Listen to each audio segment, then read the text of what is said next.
साहिबंद की सतनाम। सभी भक्तात्माओं को सत साहिब जी, सत श्री अकाल जी। सभी भक्तों को दास का राम राम। तो दोस्तों, आज हम बात करेंगे वैराग्य शब्द पर। ये वैराग्य शब्द है, एक होता है असत वैराग्य, एक होता है सत वैराग्य। अच्छा, हम अब जो असत वैराग्य है उसको कैसे समझें और सत वैराग्य है उसको कैसे समझें। जैसे हम सभी परमात्मा की भक्ति करते हो, आप भी परमात्मा की भक्ति करते हो, ये दास भी परमात्मा की भक्ति करता है। हम सब उस परमात्मा की खोज में लगे हैं और सभी भगत भाई अपने अपने विवेक को टटोल भी रहे हैं और उसको संभाल भी रहे हैं और अपने अंतकरण को भी समझने की कोशिश कर रहे हैं।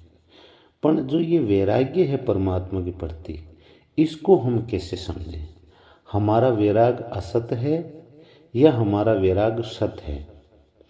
तो सभी भगत भाइयों से दास का हाथ जोड़कर विनम्र प्रार्थना है आप सभी से, तो आप शांत चित्त होकर आप इन शब्दों को बड़ी ही गहराई से समझने की कोशिश करें। आप चैनल पर अगर नए हो तो दास के चैनल को सब्सक्राइबर करें, और अगर आपको उचित लगे, अच्छा लगे, ऐसा लगे सुनने के बाद में कि भाई बहुत अच्छी बात बताई है, हमें कुछ नया सुनने को मिला है, तो वहाँ हमारा धर्म बन जाता है कि इसे आगे ज़्यादा से ज़्यादा भक्तों में शेयर करें। तो बिना समय गंवाए आज के विषय पर हम बातचीत करते हैं। सत और असत जो वैराग है ये क्या है। तो संत महापुरुषों ने बताया है, यज्ञ, दान, योग, तीर्थ, व्रत और स्वाध्याय, मतलब जो हम अध्ययन करते हैं शास्त्रों का, आदि पुण्य कर्म रूप सभी प्रकार की तपस्याओं में वैराग्य परम तप है। क्योंकि वे अन्याय धार्मिक कार्य सकाम भाव से करने पर उनके द्वारा स्वर्ग आदि की प्राप्ति होती है। यज्ञ, दान, योग, तीर्थ, व्रत, स्वाध्याय जो हम जो भी अध्ययन करते हैं, मतलब किसी भी शास्त्रों का, तो उनसे हमें क्या होता है, स्वर्ग आदि द्वारों की प्राप्ति होती है। ठीक है। तो एक तो ये हुआ, एक हुआ है निष्काम से, निष्काम भाव से ये सब करने से क्या होता है, एक तो सकाम भाव होता है और एक निष्काम भाव होता है। तो निष्काम भाव से करने पर भी वे परमात्मा की प्राप्ति के साधन बनते हैं, परंतु वैराग्य तो निष्काम भाव से ही होता है। क्योंकि जो वैराग होता है, एक तो सत वैराग होता है और एक असत वैराग होता है। इसे हम समझने की कोशिश करेंगे। सकाम भाव और वैराग्य दोनों एक जगह नहीं रह सकते। क्यों, एक में लालसा है और एक में लालसा नहीं है। अतः पारमात्मिक साधन के लिए एक वैराग्य ही बहुत आवश्यक और परम उपयोगी है। जब तक वैराग्य नहीं, तब तक चाहे जितनी डींगे मारे, उसमें कोई भी आध्यात्मिक कार्य सिद्ध नहीं होता। दूसरी ओर यदि हमें बातें करना नहीं आता, ज्ञान योग तथा हठ योग की युक्तियां भी हम नहीं जानते, तो भी केवल वैराग्य होने पर ध्यान आदि साधन सरलता से सव्य में होने लगते हैं। ध्यान आदि की युक्तियां बिना सीखी हुई स्वस्थ स्फूर्त होने लगती है, वो जागृत होने लगती है। जब तक संसार के पदार्थों में राग है और प्रभु में प्रेम नहीं, तब तक वैराग्य नहीं है। वैराग्य नाम है सांसारिक पदार्थों में आंतरिक राग के अभाव का। बाहरी स्वांग का नाम वैराग्य नहीं है। वैराग्य भीतरी त्याग के भाव का वाचक है। तो ये बहुत ही महत्वपूर्ण बात है। हम परमात्मा की भक्ति का ढोंग तो करते हैं, परंतु हमारे अंदर होता है क्या है, राग, देश, द्वैत, अद्वैत की स्थिति होने पर हमारा जो वैराग्य है वो आंतरिक वैराग्य नहीं है। वैराग्य कई हेतुओं से होता है, दुख से, भय से, विचार से, साधन से और परमात्मा तत्व के बोध से। ये वैराग्य की उत्पत्ति बताई है यहाँ पर। जो मतलब एक सत वैराग्य होता है और एक असत वैराग्य होता है। एक होता है दुख से वैराग, एक होता है भय से वैराग, एक होता है विचार से वैराग, एक होता है परमात्मा के साधन से वैराग, और एक होता है परमात्मा तत्व के बोध से जो वैराग होता है। इनमें श्रेष्ठ कौन सा है? तो आज हम वैराग की स्थिति को समझने की कोशिश करेंगे। इन सब में पूर्व वैराग्य की अपेक्षा उत्तरोत्तर का वैराग्य ही श्रेष्ठ है। तो इसे हम सरलता से समझने की कोशिश करेंगे। सबसे पहले हम समझेंगे दुख से होने वाला वैराग्य।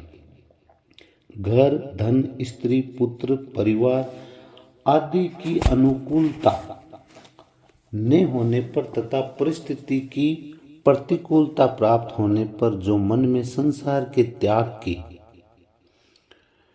उकताहट से भरी भावना होती है, उसे दुख से होने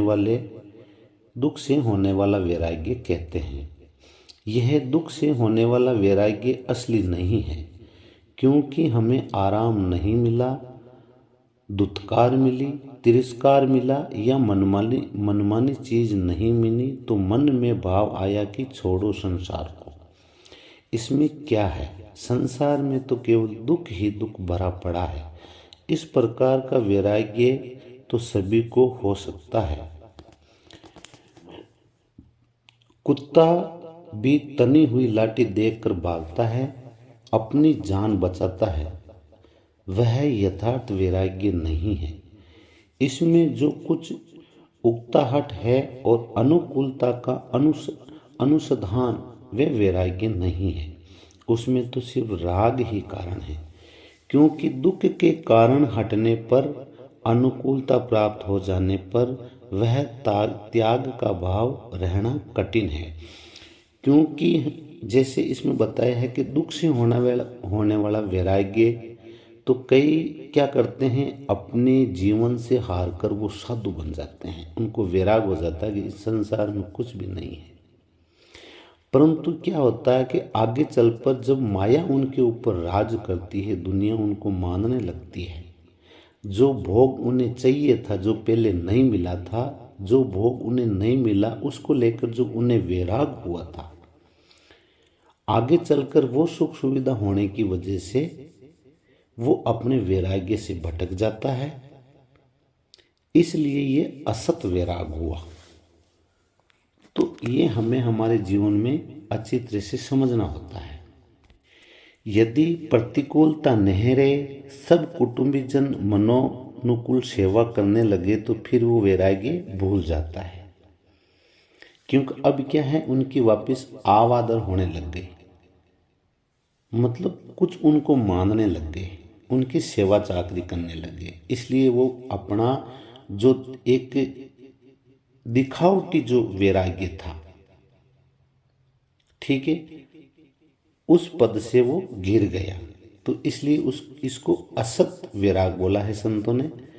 उसमें केवल जो पदार्थों को दुख का कारण समझने का भाव है, वही वैराग्य का अंश था। वैराग्य के अंश तो था, पर कितना था यह आपके समझ में आया होगा।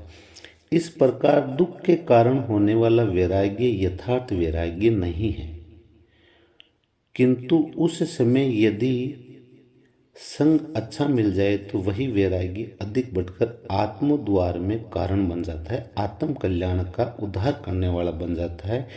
इसलिए उसे भी वैराग्य कह सकते हैं। तो ये उस साधक के ऊपर निर्भर करता है, उनकी मानसिकता, उनके विवेक पर यह आधारित है कि आगे चलकर वह महापुरुष किस पद को ग्रहण करता है। तो जो एक वैराग्य था वो दुख से होने वाला। अब दूसरा जो वैराग्य है उसको समझने की कोशिश करते हैं। दूसरा जो वैराग्य है वो होता है भय से होने वाला वैराग्य। अब भय से होने वाला वैराग्य की स्थिति को हम समझने की कोशिश करते हैं। दुख से होने वाले वैराग्य की अपेक्षा भय से होने वाला वैराग्य श्रेष्ठ है। स्वास्थ्य का भय, राज्य का भय, समाज का भय, मान प्रतिष्ठा का भय, जन्म मरण का भय और नरकों का भय, इन अनेक प्रकार के भय से होने वाले राग के अभाव को भय से होने वाला वैराग कहते हैं। भोगों के भोगने से शरीर शिथिल होता है, रोग बढ़ते हैं, शक्ति का ह्रास होता है, कार्य करने का साहस नहीं होता, आदि आदि कलशों के भय से जो हरेक चीज के खाने पीने और स्त्री संग आदि भोगों से मन का हटना है एवं इस प्रकार रोगादि के हो जाने पर उसकी बुद्धि ने हो जाए। इसको वापस समझते हैं, थोड़ी बोलने में त्रुटि हुई। एवं इस प्रकार रोगादि के होने एवं इसी प्रकार रोगादि हो जाने पर उसकी वृद्धि न हो जाए, अतः उनमें कुपथ्य रूप से भोगों से जो मन हटता है, यह स्वास्थ्य नाश के भय के कारण होने वाला वैराग्य है।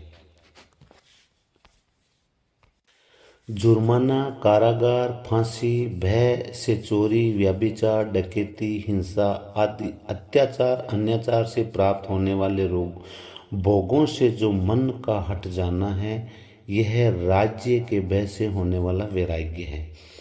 जाति बहिष्कार, आर्थिक व्यय, लड़के लड़की के विवाह में कठिनता, समाज में बदनामी आदि के भय से जो जाति के नियम को भंग करके भोगों के भोगने की इच्छा का त्याग करता है, यह समाज भय से होने वाला वैराग्य है।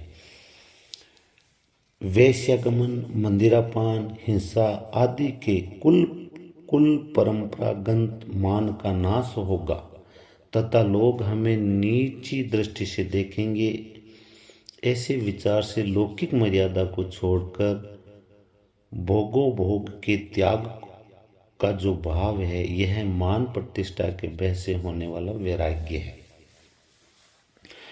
जन्म मरण का प्रधान कारण है पदार्थ, क्रिया, भाव और वक्ति आदि में आसक्त रहना।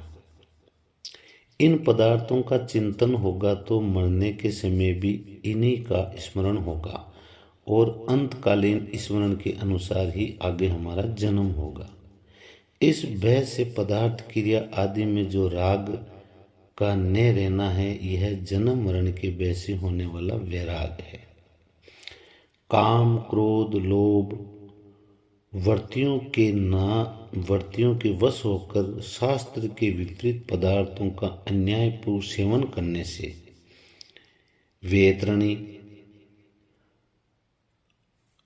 अशिवपत्रवन, लाभाव्यक्ष, रौरव, महारौरव, कुंभीपाक आदि नरकों की प्राप्ति होगी। वहाँ अनेक भयानक कष्ट भोगने पड़ेगी। यहाँ का विषय सुख को क्षणिक होगा, परंतु इसके परिणाम में प्राप्त होने वाली नार की पीड़ा अत्यंत भयानक और बहुत समय तक रहने वाली होगी। इस भय के कारण मन में काम, क्रोध आदि से हटने को नरकों के भय से होने वाला वैराग्य कहते हैं। तो ये जो डर का जो भाव है, इस डर के भाव में जो विराग होता है परमात्मा के प्रति, तो इस विराग के सार को समझना है। आगे चलकर ये जो विराग है वो सत में भी परिवर्तन हो जाता है कई बार, और हमने देखा है, पर वो विषय अलग है। आज हम जो समझ रहे हैं वो सत और असत का जो वैराग है उसे समझने की कोशिश करते हैं। एक नकली वैराग्य होता है और एक असली वैराग्य होता है। एक सत वैराग्य होता है और एक असत वैराग्य होता है। इस प्रकार भय से होने वाला वैराग्य के कई रूप हैं। इनमें नरकों के भय से होने वाला वैराग्य अन्य भय से होने वाले वैराग्य की अपेक्षा स्थायी और श्रेष्ठ है, पर यह भी असली वैराग्य नहीं है। इनमें भी पदार्थों से सूक्ष्म राग नहीं छूटा है, केवल भय के कारण पदार्थों से मन हटा है। क्योंकि जो असली जो वैराग्य होता है वो संतों ने उसको मतलब सत्य की महिमा बताई है, और एक जो असत का जो वैराग्य होता है उसमें भटकाव होता है, और भटकाव से की हुई भक्ति से हम उस परम पद को प्राप्त नहीं हो सकते। यह भय से होने वाले वैराग्य हैं। भय न रहे तो इस वैराग्य का रहना भी कठिन है। तो ये असत वैराग हुआ।